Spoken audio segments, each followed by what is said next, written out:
En el nombre del Padre, y del Hijo, y del Espíritu Santo. Tu palabra, Señor, fue escrita bajo la inspiración del Espíritu Santo y exige ser leída con un corazón abierto, atento y en la presencia de tu Santo Espíritu. Por eso lo invoco diciendo: ven, Espíritu Santo, llena los corazones de tus fieles y enciende en ellos el fuego de tu amor. Envía tu Espíritu Creador y renueva la faz de la tierra. Oh Dios, que has iluminado los corazones de tus hijos con la luz del Espíritu Santo, haznos dóciles a sus inspiraciones para gustar siempre el bien y gozar de su consuelo. Por Jesucristo nuestro Señor. Amén. Visión del hombre vestido de lino.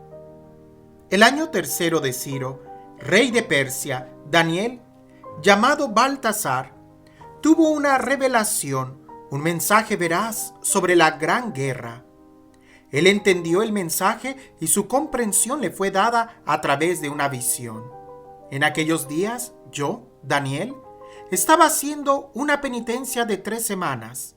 No comía alimentos sabrosos, no probaba carne ni vino, ni me ungía con perfumes, hasta que pasaron las 3 semanas. El día 24 del primer mes, estando yo a orillas del gran río Tigris, levanté la mirada y vi a un hombre vestido de lino, con un cinturón de oro puro. Su cuerpo parecía de topacio, su rostro brillaba como un relámpago, sus ojos eran antorchas de fuego, sus brazos y piernas de bronce bruñido, y el sonido de su voz como un clamor de multitud. Solo yo, Daniel, contemplé la visión. Mis acompañantes no la veían, pero sintieron pánico y corrieron a esconderse. Quedé yo solo contemplando esta gran visión. Me sentí desfallecer. Se me cambió y desfiguró el semblante y me faltaron las fuerzas. Aparición del ángel. Oí el sonido de su voz y, al oírlo, caí de bruces al suelo sin sentido. Pero una mano me tocó y me levantó tembloroso sobre mis rodillas y las palmas de mis manos. Luego me dijo: Daniel, hombre apreciado, presta atención a las palabras que yo voy a decirte e incorporarte, porque ahora me ha enviado a ti. Cuando digo estas palabras, me incorporé temblando. Y él añadió: no temas, Daniel, porque desde el primer día en que te esforzaste por comprender y te humillaste ante tu Dios, tus palabras fueron escuchadas y precisamente por ellas he venido yo. El príncipe del reino de Persia me ha opuesto resistencia durante 21 días, pero Miguel, uno de los primeros príncipes, ha venido en mi ayuda. Me ha quedado allí junto a los reyes de Persia. Pero ahora vengo para darte a conocer lo que le sucederá a tu pueblo en los últimos días, pues todavía queda una visión para estos días. Cuando dijo estas palabras, caí de bruces al suelo y enmudecí. Pero alguien de aspecto humano me tocó los labios. Yo abrí la boca y hablé al que estaba delante de mí. Señor mío, con esta visión me he invadido la angustia y me han fallado las fuerzas. ¿Cómo podrá tu servidor hablar con mi Señor si ahora mismo me faltan las fuerzas y me falta el aliento? El que tenía aspecto humano me tocó de nuevo y me fortaleció. Luego me dijo: no temas, hombre, apreciado, la paz contigo. Sé fuerte y ten ánimo. Y mientras me hablaba, recobré las fuerzas y dije: ¿puedes hablarme, Señor? Pues me has devuelto las fuerzas. El anuncio profético. Entonces me dijo: ¿Sabes por qué he venido a ti? Ahora he de volver a luchar contra el príncipe de Persia. Cuando termine, vendrá el príncipe de Grecia, pero te revelaré lo que está escrito en el libro de la verdad. Nadie me presta ayuda para esto, excepto vuestro príncipe Miguel. En cuanto a mí, en el año primero de Darío el Medo, estuve a su lado para sostenerlo y ayudarlo, y ahora voy a revelarte la verdad. Primeras guerras entre selúcidas y lágidas. Mira, en Persia habrá todavía 3 reyes. El cuarto será mucho más rico que todos ellos, y cuando aumente su poder gracias a sus riquezas, incitará a todos contra los reinos de Grecia. Entonces surgirá un rey belicoso, que se extenderá sus dominios y actuará a su antojo. Pero apenas consolidado, su reino será dividido y repartido entre los 4 puntos cardinales, aunque no entre sus descendientes, ni con el poderío que él habría ejercido, pues su reino se desmoronará y pasará a manos ajenas. El rey del sur se hará fuerte, pero uno de sus generales lo derrotará y ensanchará sus dominios. Al cabo de unos años, concentrará una alianza y la hija del rey del sur acudirá al rey del norte para hacer las paces. Pero no conservará su poder, ni subsistirá su dinastía, pues ella será entregada junto con su cortejo, su hijo y su protector. Entonces se alzará en su lugar un retoño de sus raíces que atacará al ejército y entrará en la fortaleza del rey del norte, comportándose como vencedor, y se llevará como botín a Egipto incluso sus dioses, sus estatuas y sus vasos preciosos de plata y oro, y durante algunos años dejará en paz al rey del norte. Este invadirá el reino del rey del sur, pero regresará a su territorio. Sus hijos romperán las hostilidades y reunirán ejércitos numerosos, y uno de ellos vendrá y pasará como una inundación. Luego regresará y reanudará los combates hasta la fortaleza. Entonces el rey del sur, enfurecido, saldrá a combatir contra el rey del norte, que movilizará un gran ejército, pero éste caerá en sus manos. Tras la derrota del ejército, se llenará de soberbia y aniquilará a miles de personas, pero no llegará a imponerse. El rey del norte volverá a movilizar una multitud mayor que la primera y, al cabo de unos años, atacará con un ejército numeroso y bien pertrechado. Entonces muchos se levantarán contra él, rey del sur, y los hombres violentos de tu pueblo se rebelarán para que se cumpla la visión, pero fracasarán. Después vendrá el rey del norte, levantará un terraplén y tomará una ciudad fortificada. Las tropas del rey del sur no podrán resistir, ni siquiera lo mejor del pueblo tendrá fuerzas para resistir. El invasor lo tratará a su antojo, sin que nadie pueda resistirle. Se establecerá en la tierra del esplendor, sembrado a su paso la destrucción. Proyectará someter todo su reino. Luego hará las paces con él y le dará una de sus hijas como esposa para perderlo. Pero fracasará y no resultará.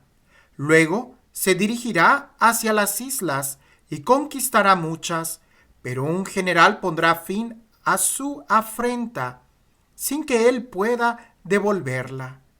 Entonces regresará hacia las fortalezas de su país, pero tropezará y caerá sin dejar rastro. En su lugar surgirá otro rey, que enviará un emisario a por el tesoro del reino, pero en poco tiempo perecerá sin arrebatos ni luchas. Antíoco Epífanes. Le sucederá un miserable, sin prerrogativas reales. Llegará por sorpresa y se apoderará del reino a base de intrigas. Los ejércitos invasores se desmoronarán ante él y serán aniquilados, así como el príncipe de la alianza. Actuará a traición por medio de sus cómplices y acrecentará su poder con pocos efectivos. Invadirá a placer los territorios fértiles de la provincia y hará lo que no habían hecho ni sus padres ni sus abuelos. Distribuirá entre ellos el botín, los despojos y las riquezas, y hará proyectos contra las fortalezas, aunque por poco tiempo. Concentrará todas sus energías en atacar al rey del sur. Con gran ejército, el rey del sur saldrá a la guerra con un ejército muy grande y poderoso, pero no podrá resistir, pues sufrirá conspiraciones. Sus mismos comensales lo arruinarán. Su ejército se verá desbordado y sufrirá numerosas bajas. Ambos reyes, ocultando sus malas intenciones, se sentarán a la misma mesa para decirse mentiras, pero no tendrán éxito, porque todavía no será el momento. El rey del norte regresará a su país con muchas riquezas y urdiendo planes contra la alianza santa que llevará a cabo al volver a su país. Llegado el momento, volverá a invadir el sur, pero esta vez no será como la anterior. Lo atacarán las naves de los queteos y se retirará acobardado, descargando su rabia contra la alianza santa, aunque volverá a tener consideración con los desertores de la alianza. Enviará fuerzas que profanarán el santuario y la ciudadela. Suprimirán el sacrificio permanente e instalarán el ídolo maldito. Corromperá con halagos a los renegados de la alianza, pero la gente del pueblo que reconoce a su Dios se mantendrá firme y pasará a la acción. Los maestros del pueblo instruirán a muchos, pero durante un tiempo habrán de sufrir asesinatos, torturas, prisiones y saqueos. Mientras van cayendo, recibirán poca ayuda y muchos se les unirán con alevosía. Algunos de los maestros sucumbirán, pero servirán para probar, purificar y lavar a otros hasta el momento del fin, que aún estará por llegar. El rey actuará a su antojo. Se envalentonará, elevándose sobre todos los dioses, y dirá cosas increíbles contra el Dios de los dioses.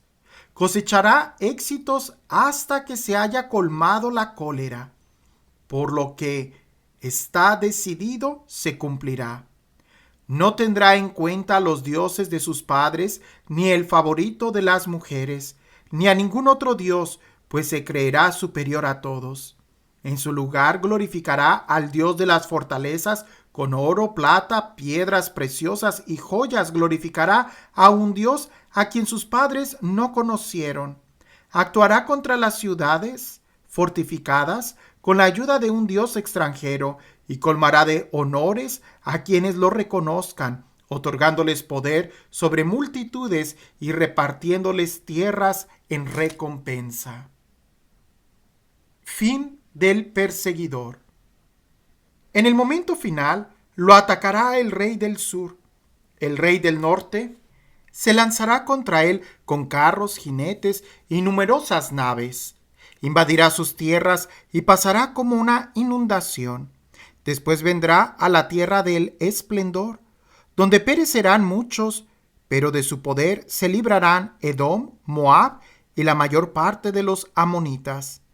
Extenderá su poder sobre otros países y ni siquiera Egipto podrá librarse. Se apoderará de los tesoros de oro y plata y de todos los objetos preciosos de Egipto, y libios y nubios seguirán sus pasos. Pero del este y del norte le llegarán noticias alarmantes y partirá enfurecido, con ánimo de destruir y exterminar multitudes. Levantará el campamento real entre el mar y el santo monte del esplendor, pero entonces le sobrevendrá el fin y nadie lo ayudará. En aquel tiempo surgirá Miguel, el gran príncipe que se ocupa de tu pueblo. Serán tiempos difíciles, como no los había habido desde que existen las naciones hasta este momento. Entonces se salvará tu pueblo, todos los inscritos en el libro. La resurrección y la retribución. Muchos de los que descansan en el polvo de la tierra se despertarán, unos para la vida eterna, otros para vergüenza y horror eternos. Los maestros brillarán como el resplandor del firmamento, y los que enseñaron a muchos a ser justos, como las estrellas para siempre. Y tú, Daniel, guarda estas palabras y sella el libro hasta el momento final. Muchos lo consultarán y aumentará su saber. La profecía sellada. Yo, Daniel, miré y vi a otros 2 hombres que estaban de pie, uno a cada orilla del río. Y pregunté al hombre vestido de lino que estaba sobre las aguas del río: ¿para cuándo está fijado el fin de estos prodigios? Y oí al hombre vestido de lino que estaba sobre las aguas del río jurar, levantando sus 2 manos al cielo, por el que vive eternamente, al cabo de 3 años y medio. Cuando se consuma la derrota del pueblo santo, se cumplirán todas estas cosas. Yo oí sin comprender y pregunté: Señor mío, ¿cuál será el desenlace de todo esto? Él me respondió: Vete, Daniel, porque estas palabras están guardadas y selladas hasta el momento final. Muchos serán purificados, lavados y acrisolados. Los malvados seguirán haciendo el mal sin que ninguno comprenda, pero los sabios comprenderán. Desde el momento en que se suprima el sacrificio permanente y se instale el ídolo maldito, pasarán 1290 días. Dichoso el que sepa esperar y alcance los 1335 días. Tú vete a descansar. Te levantarás para recibir tu suerte al final de los días. Susana y el juicio de Daniel. Vivía en Babilonia un hombre llamado Joaquín. Se había casado con una mujer llamada Susana, hija de Hilcías, que era muy bella y fiel a Dios. Sus padres eran justos y habían educado a su hija según la ley de Moisés. Joaquín era muy rico y tenía un jardín contiguo a su casa. Como era el más ilustre de los judíos, todos solían reunirse allí. Aquel año había sido designados jueces 2 ancianos del pueblo, de esos de quienes dice el Señor: los ancianos y jueces que presumen de guías de pueblo han traído la injusticia de Babilonia. Ellos frecuentaban la casa de Joaquín y todos los que tenían algún pleito pendiente acudían a ellos. A mediodía, cuando la gente se marchaba, Susana entraba a pasear en el jardín de su marido. Los 2 ancianos la veían a diario cuando entraban a pasear y llegaron a desearla apasionadamente.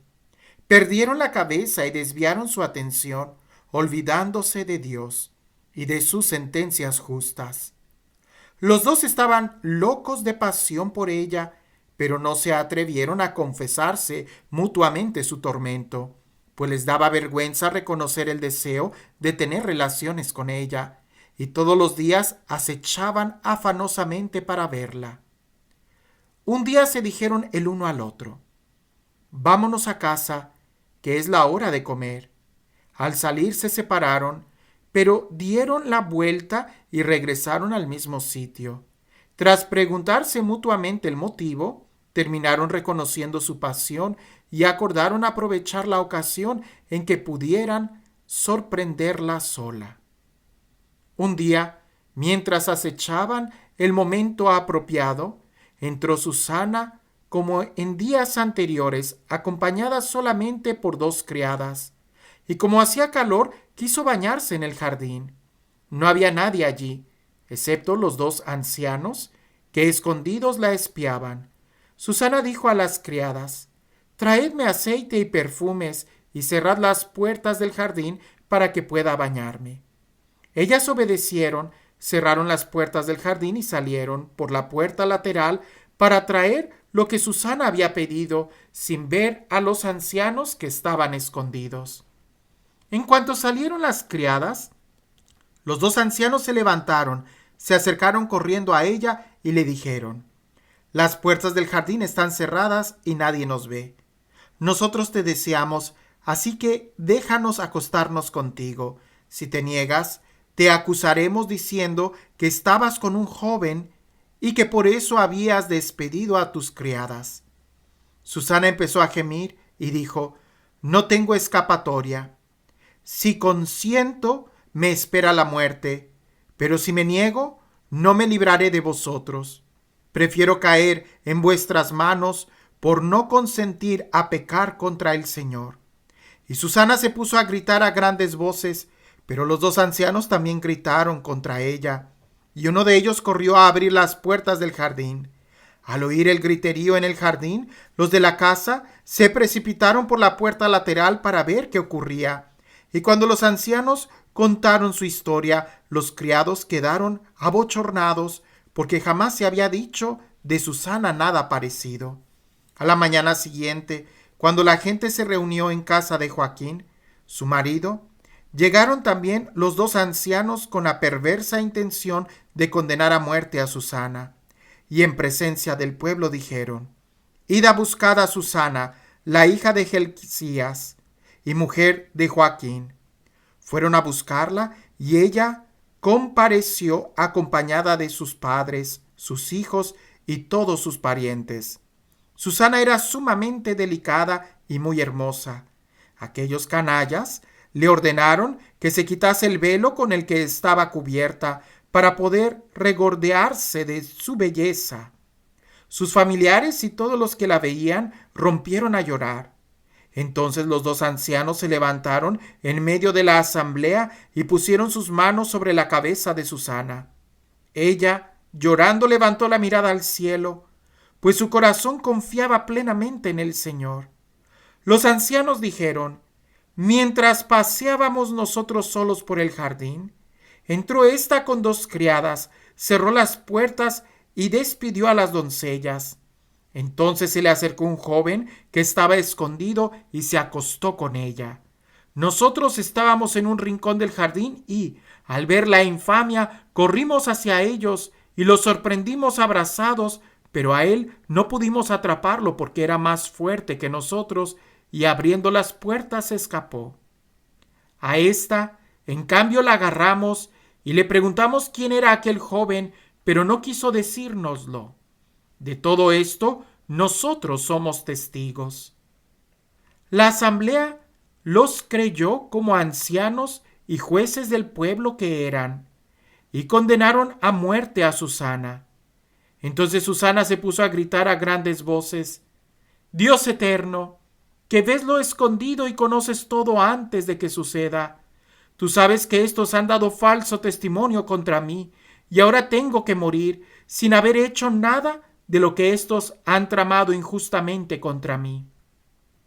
El Señor la escuchó, y cuando era conducida a la muerte, despertó el Santo Espíritu de un muchacho llamado Daniel, que se puso a gritar: «Yo soy inocente de la sangre de esta mujer». Toda la gente se volvió hacia él y preguntaron: «¿Qué significa eso que acabas de decir?».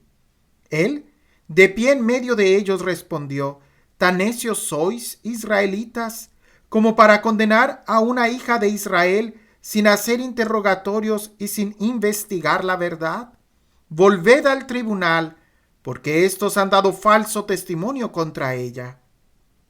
La gente volvió rápidamente y los ancianos dijeron a Daniel: «Siéntate aquí en medio de nosotros e infórmanos, ya que Dios te ha concedido tal privilegio». Daniel les dijo: «Separadlos lejos el uno del otro, que voy a interrogarlos». Una vez separados, Daniel llamó a uno de ellos y le dijo: «Envejecido en la maldad, ahora reaparecen tus delitos del pasado, cuando dictabas sentencias injustas, condenando a los inocentes y absolviendo a los culpables. Aunque el Señor ordenaba, no condenarás a muerte al inocente ni al justo.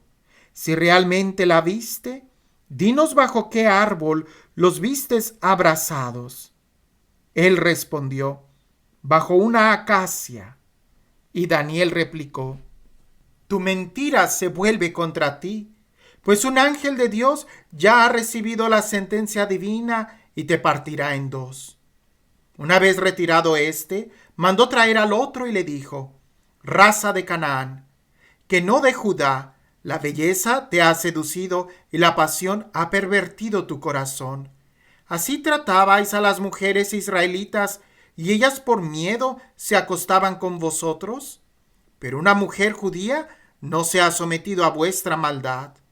Ahora dime, ¿bajo qué árbol los sorprendisteis abrazados? Él respondió, bajo una encina. Y Daniel replicó, también tu mentira se vuelve contra ti, porque el ángel del Señor ya está esperando con la espada para partirte en dos, y así acabará con vosotros. Entonces toda la asamblea se puso a gritar a grandes voces, bendiciendo a Dios que salva a los que esperan en él. Luego se levantaron contra los dos ancianos a quienes Daniel había declarado convictos por propia confesión de falso testimonio, y les aplicaron el mismo castigo que ellos habían tramado contra su prójimo. De acuerdo con la ley de Moisés, fueron ejecutados. Y aquel día se salvó una vida inocente. Hilcías y su mujer dieron gracias a Dios por su hija Susana, lo mismo que su marido Joaquín y todos sus parientes, porque no había hecho nada vergonzoso. Y a partir de aquel día, Daniel gozó de gran estima entre el pueblo. Daniel y los sacerdotes de Bel. El rey Astiages fue a reunirse con sus padres y le sucedió en el trono Ciro el persa. Daniel era comensal del rey y el más apreciado entre todos sus amigos. Los babilonios tenían un ídolo llamado Bel, al que ofrecían diariamente 12 fanegas de flor de harina, 40 ovejas y 6 toneles de vino. También el rey lo veneraba y todos los días iba a adorarlo. Daniel, en cambio, adoraba a su Dios. El rey le preguntó, ¿por qué no adoras a Bel? Él respondió, porque yo no venero a ídolos de fabricación humana, sino al Dios vivo, creador del cielo y tierra y señor de todos los vivientes. El rey replicó, ¿piensas entonces que Bel no es un Dios vivo? ¿Es que no ves todo lo que come y bebe a diario? Daniel se echó a reír y dijo, no te engañes, majestad. Eso es de barro por dentro y de bronce por fuera, y jamás ha comido ni bebido nada.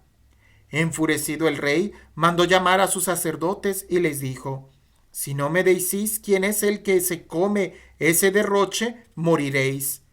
Pero si demostráis que se lo come Bel, morirá Daniel por haber blasfemado contra Bel. Daniel dijo al rey, que se haga como dices. Los sacerdotes de Bel eran 70, sin contar las mujeres y los hijos. El rey se dirigió con Daniel al templo de Bel. Los sacerdotes de Bel le dijeron, mira, nosotros vamos a salir fuera. Tu majestad manda poner la comida y el vino mezclado. Luego cierra la puerta y séllala con tu anillo. Si mañana por la mañana, cuando vuelvas, compruebas que Bel no se ha comido todo, moriremos nosotros. En caso contrario, morirá Daniel por habernos calumniado. Ellos estaban confiados porque habían hecho debajo de la mesa un pasadizo secreto por donde entraba siempre a consumir las ofrendas. Cuando salieron ellos, el rey hizo poner la comida ante Bel. Daniel mandó a sus criados que trajeran ceniza y la esparcieran por todo el templo, sin más testigos que el rey. Luego salieron, cerraron la puerta, la sellaron con el anillo real y se marcharon.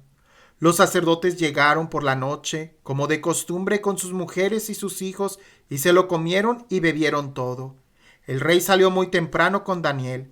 El rey le preguntó, Daniel, ¿están intactos los sellos? Él respondió, sí, majestad. Nada más abrir la puerta, el rey miró a la mesa y exclamó a voz de gritos, ¡qué grande eres, Bel! No hay en ti ningún engaño. Daniel se echó a reír, detuvo al rey para que no entrara dentro y le dijo, mira al suelo y comprueba de quién son estas huellas. El rey contestó, veo huellas de hombres, de mujeres y de niños. Enfurecido el rey hizo arrestar a los sacerdotes con sus mujeres y sus hijos, y ellos le mostraron las puertas secretas por donde entraban a comer lo que había sobre la mesa. El rey mandó matarlos y entregó a Bel en poder de Daniel, el cual lo destruyó junto con su templo. Daniel mata al dragón. Había también un gran dragón al que los babilonios veneraban. El rey dijo a Daniel, ¿no dirás que este es también de bronce? Mira, está vivo, come y bebe. No puedes negar que es un Dios vivo, así que adorarlo. Daniel respondió, yo adoro al Señor mi Dios, que es el Dios vivo. Y si tú me das permiso, majestad, yo mataré a este dragón sin espada ni palo. Y el rey le contestó, te lo doy. Entonces Daniel tomó pez, grasa y pelos, los coció todos juntos, hizo unas bolas y las echó en las fauces del dragón, que al comerlas reventó. Y Daniel dijo, mirad lo que adoráis. Cuando los babilonios se enteraron, se enfurecieron mucho y se amontinaron contra el rey diciendo, el rey se ha hecho judío, ha destruido a Bel, ha matado al dragón y ha degollado a los sacerdotes. Fueron pues a decir al rey, entréganos a Daniel, si no, te mataremos a ti y tu familia. Ante tan grandes amenazas, el rey se vio obligado a entregarles a Daniel. Daniel en el foso de los leones. Ellos lo arrojaron al foso de los leones, donde permaneció 6 días. Había en el foso 7 leones, a los que se les daba diariamente 2 cadáveres y 2 carneros. Pero en esta ocasión no se les dio nada para que devoraran a Daniel. Estaba entonces en Judea el profeta Habacuc. Había preparado un guiso y desmigado panes en un plato, y se dirigía al campo a llevárselo a los segadores. El ángel del Señor dijo a Habacuc, lleva esa comida que tienes a Babilonia para Daniel, que está en el foso de los leones. Habacuc respondió, Señor, no he visto jamás Babilonia, ni conozco ese foso. Entonces el ángel del Señor lo agarró por la cabeza y llevándolo por los cabellos, lo dejó en Babilonia encima del foso con la rapidez de su soplo. Habacuc gritó, Daniel, Daniel, toma la comida que el Señor te envía. Y Daniel exclamó, Dios mío, ¿te has acordado de mí y no has abandonado a los que te aman? Daniel se levantó y se puso a comer mientras el ángel de Dios en un suspiro volvió a depositar a Habacuc en su lugar. Al día 7, el rey vino a llorar a Daniel, se acercó al foso, miró y encontró a Daniel sentado. Entonces exclamó a voz en grito, ¡qué grande eres, Señor, Dios de Daniel! No hay más Dios que tú. Luego mandó sacar a Daniel del foso e hizo arrojar en él a los que habían buscado su perdición, y al instante fueron devorados en su presencia.